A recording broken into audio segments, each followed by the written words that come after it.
Hello guys, আপনাদের সবাইকে স্বাগতম আমার নতুন একটি ভিডিওতে। আজকে আমি বানাবো ম্যাঙ্গো মিল্ক পুডিং। তো চলুন আর দেরি না করে শুরু করে দেওয়া যাক এই দারুণ রেসিপিটা। ম্যাঙ্গো মিল্ক পুডিং বানানোর জন্য আমি এখানে নিয়ে নিয়েছি 2 কাপ লিকুইড দুধ।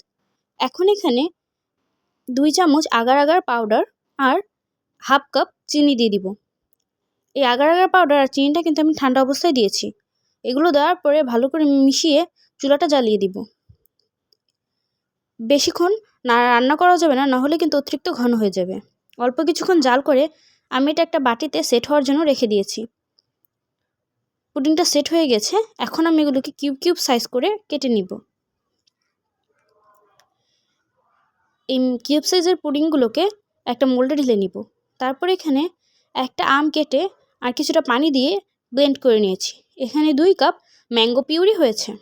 এখন এই ম্যাঙ্গো পিউরিটাকে ভালো করে একটা ছাঁকনির সাহায্যে ছেঁকে নিব। তারপর এখানে কিছুটা পানি দিয়ে দিব আর 1 কাপ চিনি। আগার আগার পাউডার দিয়ে দিব 2 চামচ।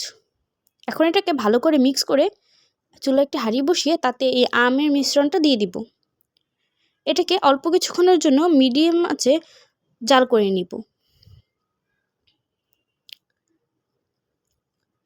জাল করা হয়ে গেলে আগের থেকে বাটিতে ঢেলে রাখা মিল্ক পুডিংগুলোর উপরে এই আমের মিক্সচারটা দিয়ে দিব।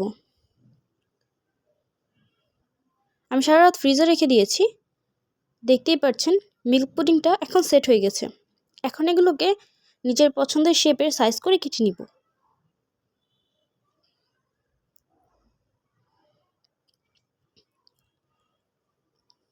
আমার বাসার সবাই কিন্তু এই মিল্ক পুডিংটা খেয়ে ফ্যান হয়ে গিয়েছিল। আপনারাও বাসায় অবশ্যই ট্রাই করবেন। ভালো লাগলে ভিডিওটি লাইক করে দিবেন আর ফলো করে পাশেই থাকবেন। আল্লাহ হাফেজ।